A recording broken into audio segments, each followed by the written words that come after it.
మహాపత్రికని పట్టుకొని వచ్చిన. త్వరలో కేసీఆర్ సీఎం. ఆహా, ఇది బీజేపీ భవిష్యవాణి. కాంగ్రెస్ బీఆర్ఎస్ మధ్య రాజీ డీల్. గులాబీ పార్టీని విలీనం చేయడం ఖాయం. జూన్ 2 లేదా డిసెంబర్ 9 తర్వాత విలీనం చేస్తారు. బీజేపీ నేత ఎన్వీఎస్ ప్రభాకర్ సంచలన వ్యాఖ్యలు. త్వరలో కేసీఆర్ సీఎం. ఇక ఈ మధ్యకాలంలో మొత్తము జాతకాలు, జ్యోతిష్యాలు, యాగాలు, యజ్ఞాలు వీటి మీదనే ఎక్కువ సోయి పెట్టిరు. ఇక నిన్న మొన్న ఆమె కవితమ్మ ములుగుల నాంచారమ్మ జాతరలో పాల్గొని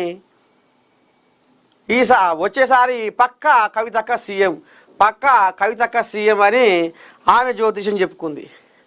ఇక అక్కడ ఆమె కుంపటి రగులుకుంటుంది. ఇక కిరాయి మనుషులు పెట్టించి KT Ramulu CM CM CM, ఈయన కారు దిగుడే ఆల్చం సీఎం సీఎం అని ఆయన అనిపించుకుంటుండు. ఇక ఇటు మళ్తే హరీష్ రావు ఇక అయిపోయింది. ఇక హరీష్ రావు ఇంట్లోకి వెళ్ళి ఇక పడకుండా అయింది. బామ్మటితో వార్త లేదు, మరదలతో వార్త లేదు, మామతో వార్త లేదు.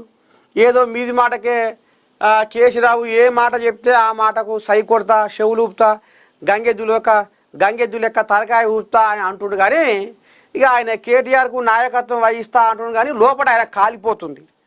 వరంగల్ జిల్లాలో కేసీరావు కనుక మాట్లాడుకుంటా వరుస మీకలు వరుస ఏమన్నాడు, నాకు కాలుతుంది, నాకు మంతుంది అన్నట్టు ఇప్పుడు హరీష్ రావుకు కాలుతుంది.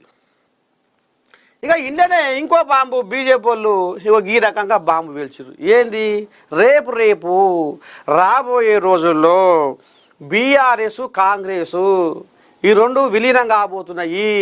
కాంగ్రెస్లో బీఆర్ఎస్ విలీనం కాబోతుంది.